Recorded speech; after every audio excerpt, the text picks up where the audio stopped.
Well, good evening.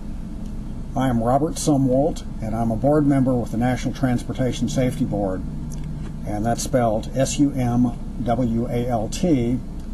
and I have standing right here Joe Sedor, S-E-D-O-R. Joe is the investigator in charge for this accident. Here's what we did today. Earlier today, mechanics from Southwest Airlines, under the supervision of NTSB investigators, removed this section of the fuselage, which of course is the ruptured area from Flight 812 on Friday. We will be transporting this section back to the NTSB's material lab in Washington, D.C. It will be shipped out tomorrow, and of course it will undergo intense, in-depth analysis once it gets back to Washington.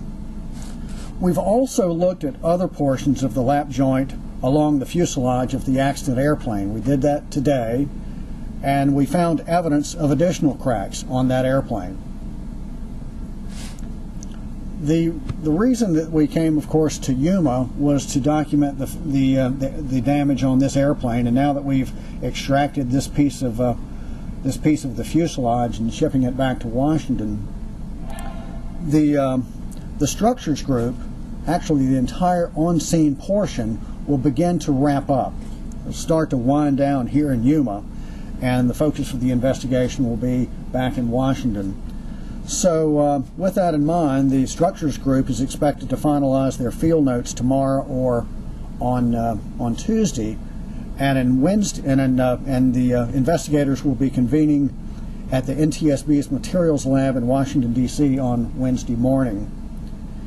It's important to remember that while the on-scene portion of the investigation may be wrapping up, the investigation is far from being over.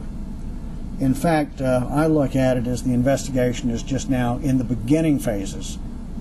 There's a lot of work, a lot more work to be done. I want to talk to you about what Southwest has been doing over the last couple of days. As you are aware, Southwest has been conducting additional non-destructive testing inspections on several of their 737-300s, and we've been informed that Southwest has found crack indications on the lap joints of 3 airplanes. I also want to tell you about a service bulletin that is being drafted and should be coming out in the next few days. As I indicated earlier today, the NTSB, along with other investigative parties, the FAA, Boeing, and Southwest Airlines, have been working to determine what actions might be necessary to inspect any similar airplanes. As a result of the findings from this accident investigation and from the inspections at Southwest Airlines, Boeing has indicated that they are currently drafting a service bulletin to describe the inspection techniques that they would recommend to be accomplished on similar airplanes. And I need to stress that the specifics of that service bulletin are still being developed by Boeing. However, the current focus is to require inspections of the left and right lap joints along the entire length of the fuselage on all similar 737-300 airplanes with comparable cycles, of course meaning takeoffs and landings, as the accident airplane. Up to this point, only visual inspections were required for this 737 configuration because testing and analysis did not indicate that a more intensive inspection was necessary. And once the service bulletin is released by Boeing, the FAA will make the determination whether or not to make it mandatory for similar 737 airplanes. Those are really the end of my prepared remarks. I'll be glad to answer any questions that you may have, starting right here. How severe are those additional cracks that were found on the Southwest airplanes? How severe were those additional cracks that were found on the accident airplane? Well, that airplane and also the other airplanes that they were inspecting. I don't have information on the airplanes that Southwest has inspected, but I can say that our investigators today, when they looked at the accident airplane along the lap joint, they found cracks that were no longer than 1/4 of an inch long.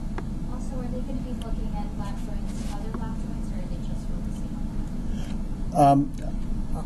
Will we be looking at other lap joints on that particular airplane, on the accident airplane? And it's my understanding that we have completed looking at that particular airplane. Yeah, they'll do additional testing in the next couple of days. Okay, so I stand corrected. Joe says that they will continue to look at the accident airplane for additional testing on that airplane. Stu? You seem to say that the cracks are no longer than a quarter inch. It would seem to me, or seem to, I would assume, anybody who gets on an airplane that they wouldn't like to hear that there are any cracks at all. Is this natural to have cracks like that, or where do you come out on that? The question is you know, how does the flying public feel about cracks on airplanes? And we're saying it's only a quarter of an inch. Well, I don't want to minimize the fact that these cracks were quote unquote only a quarter of an inch. That is obviously not an acceptable tolerance, not an acceptable crack. However, I think it's important to point out that cracking is wear and tear on an airplane is something that we do see. From the first time an airplane flies, we get wear and tear on it, and that's the reason that our fleet of airplanes has redundancy built into it, and that's why we have inspection requirements, maintenance and inspection requirements, to make sure that the operators are periodically looking for and finding cracks and getting them fixed before they become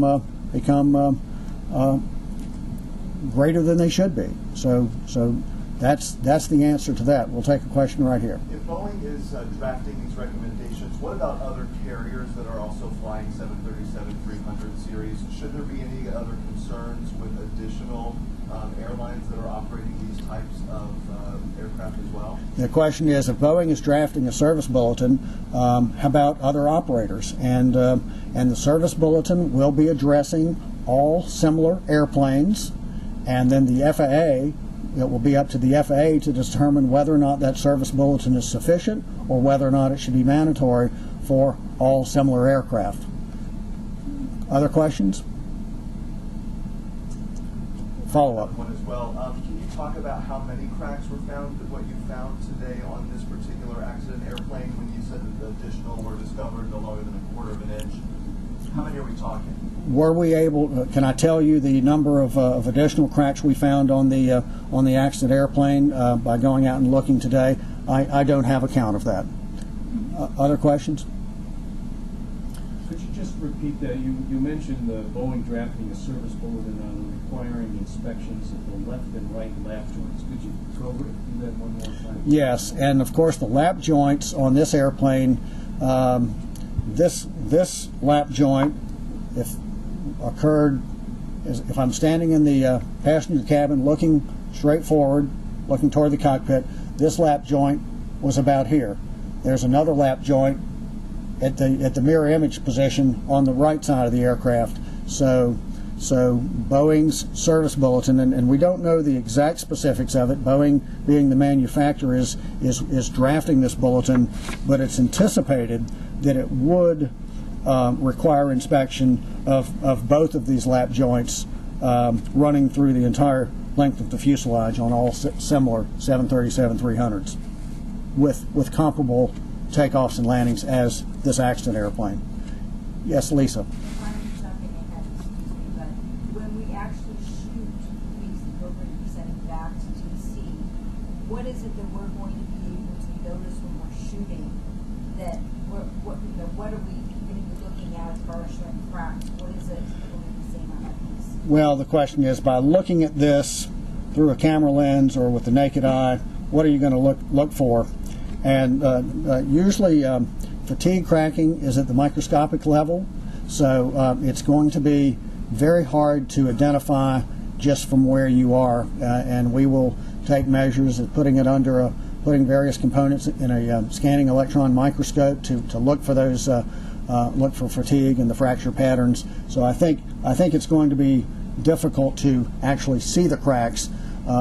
I looked at it just a little while ago up close, and it is you can't really see the cracks per se, but fatigue is something that is a known issue with our metallurgical scientist, and they'll be able to identify those issues. Is Follow that up. why it's so difficult during the inspection to be able to find some of these cracks? And the question is that why it's so difficult? Because it's microscopic, and it's hard. Is that why it's hard to identify fatigue cracking? And the fact is there is technology that helps inspectors to detect cracking and fatigue. Non-destructive inspection, non-destructive testing inspections. There's a method called eddy current inspections. There are others, and so these techniques have been employed for a number of years in inspecting airplanes.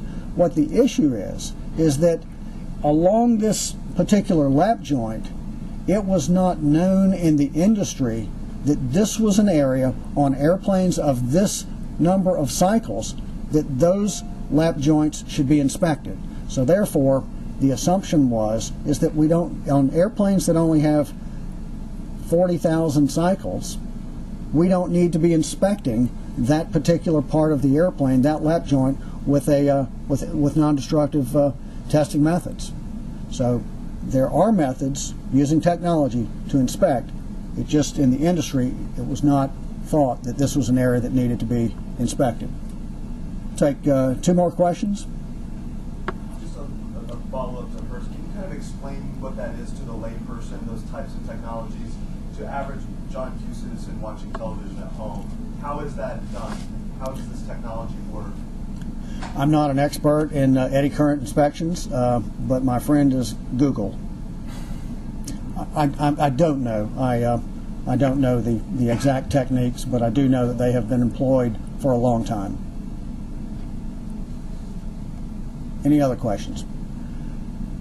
I do want to thank you very much. We've worked with you all over the last 30 hours or so. I want to thank you all for your professionalism in helping us, and it's been a pleasure to work with you. We will be around tomorrow. Terry will be putting out words on any additional updates. I'm glad that we could get this component in here for you to get a good look at it. I want to thank you all. Thank you very much. Bye-bye.